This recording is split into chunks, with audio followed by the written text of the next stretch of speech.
People are surprisingly predictable. Even in Radiant, lots of people do not mix up how they're playing. This to me is like, you're disrespecting them. You're expecting them to make the same mistake.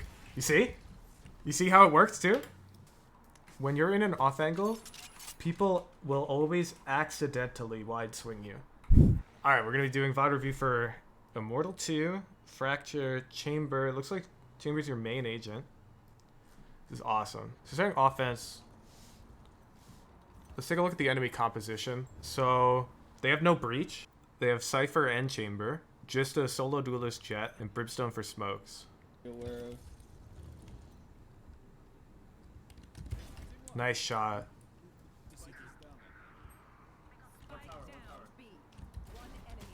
Nice shots. Nice shots. Okay, now we're gonna pause and let's walk through what I think your thought process should be here. You really need to be thinking strategically if you want to get into Radiant. Where were they playing and how did they react when we played the round? So we killed that Jet and what happened?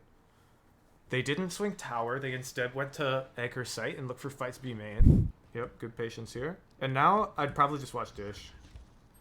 Yeah, good.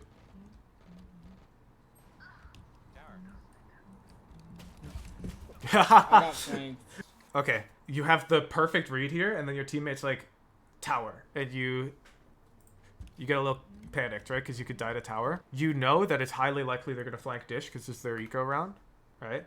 And then you get the comm that there's one tower. So you could either walk over and hug this edge of this wall, where tower's very unlikely to peek you, and continue holding Dish, or hide behind these boxes to hold tower, right? And I think it's better in this case to hold Dish. This could be hindsight, but my gut reaction was to hug this back wall and hold Dish. Because if we hold the tower guy, this Dish guy might walk up and still kill us or walk past. Versus if we hold the Dish guy, I don't think there's a world where this tower guy clears you. It's way less likely in my opinion. I would classify this as you didn't have an adequate plan for how you're going to deal with a likely threat. You want to try and predict where the enemies are playing. So you saw this type of setup from them. This was what we learned from Pistol Round. We want to assume this to be true and keep updating our mental model of where these guys are playing. People are surprisingly predictable. Even in Radiant, lots of people do not mix up how they're playing. They're going to play very similar angles. Let's just watch how you play the eco, and then I'll tell you how I would have played it.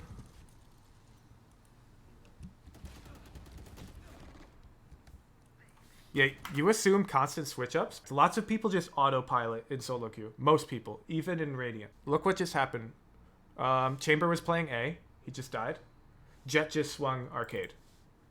So let's look at our map. Jet just swung you arcade, and Brim just smoked here, so he has to be close. And it turns out Chamber was A. He was pushing Dish this round. People are really predictable, and I'd like us to start treating them with less respect. We know that this Jet likes to push. If we compare it to round 2, where I think you did expect it, you see you're standing still and holding deeper, and then you push up. Jet's gonna keep peeking that. Here we go. Good comp from you. Jet's gonna keep peeking that.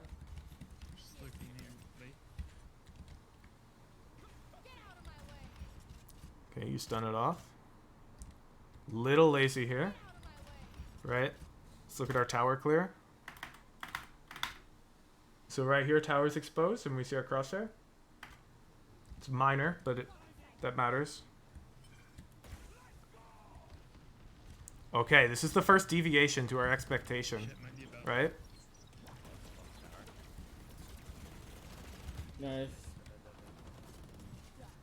Okay, but it's still very similar to what we'd expect. Jet wasn't there, so I think our new mental model is this Jet likes to float and aggressively peek whatever she has the read on. But our Brim and KO were still both B, okay? So these are the B players. So that's the second time they flanked out Dish now on your B hit. So I think they're really predictable here. If you play in this general area with an op, you have high odds of getting a pick on somebody. Let's say you hold here at the start of the round. Right? Holding for the Jet. You don't see her. Okay. So you can peek up a bit, hold tower, while your teammates take space, and then turn around and just hold Dish. When we're holding from a wider off angle, Our crosshair needs to be further from the wall. Do you know why? When you're in an off angle, people will always accidentally wide swing you. So let's pretend I'm going to peek left and then right. So I peek left tight, and then I go to peek right. And I've accidentally swung wide to this central angle. So when you're holding these off angles, I want to see our crosshair get further away from the edge. Because when you hold it tight like this, you're almost always going to have to micro adjust to their wide swing. And it's not because that they meant to wide swing you. It's because you're being tricky. And you have to account for that. He's tower. Yeah, again, this is just not being ready. Remember, the Cypher always flanks out Dish. And I think you're giving him too much respect. You're not thinking of him as a predictable entity. You're thinking of him as a smart, high elo player. Alright, nice. We bought an op. I like that. This is good. Yeah, yeah. Bot. Great play. Alright, super good round. Super good round. No errors in that round, minus the little nitpick of where our gun was. I think holding B main a second time in a row can be really good here. I like this. So this to me is like, you're disrespecting them. You're expecting them to make the same mistake. You see? You see how it works too? Like lots of people will see this and go, oh, you need to mix up. You just did this. Don't do the same thing. And you see how I'm telling you, yeah, great. They're not going to respect that. They're not smart. They're dumb. We really need to just expect them to do the same stuff they've been doing every round. And we want to build our plans around that. All right, let's go watch defense. We have to remember they have no breach, so we could slightly adjust our play here and swing wide on them. So Chambers play up on this box because if you just swing wide, you almost always just have to burn your TP because they stun like this. However, they don't have that stun, so you can swing wide this game. And we could be really greedy. We could swing out wide, hold, and if they swing us, we snap our fingers and go back on the boxes and take another fight. Crosshair placement again here. It's a little tight. Little tight.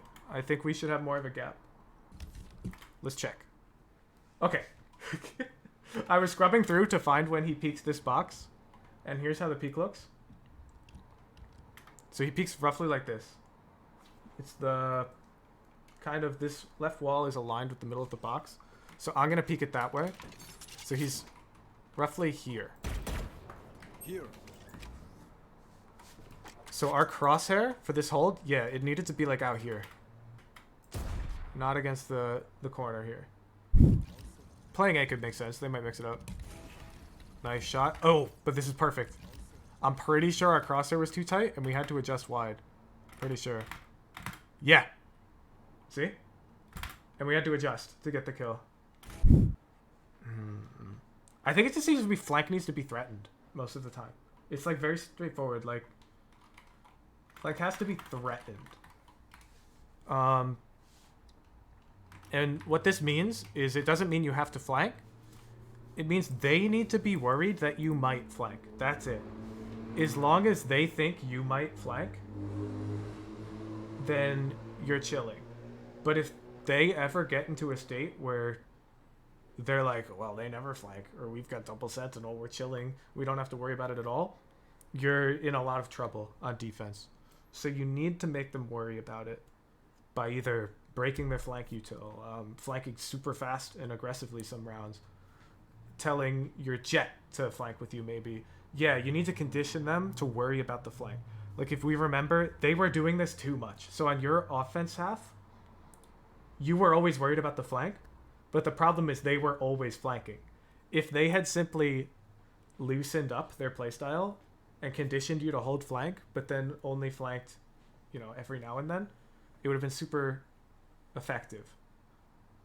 So we want you to play like that, where you threaten the flank and then you try to anticipate the rounds where they're going to watch it and the rounds where they're not. So alternating is usually pretty strong, where you just flank one round, the next round you don't. Maybe you break their trip and you don't flank. Then the next round you flank again. And you just keep alternating, and it sounds really predictable, but it's not. Like, they'll just fall for it.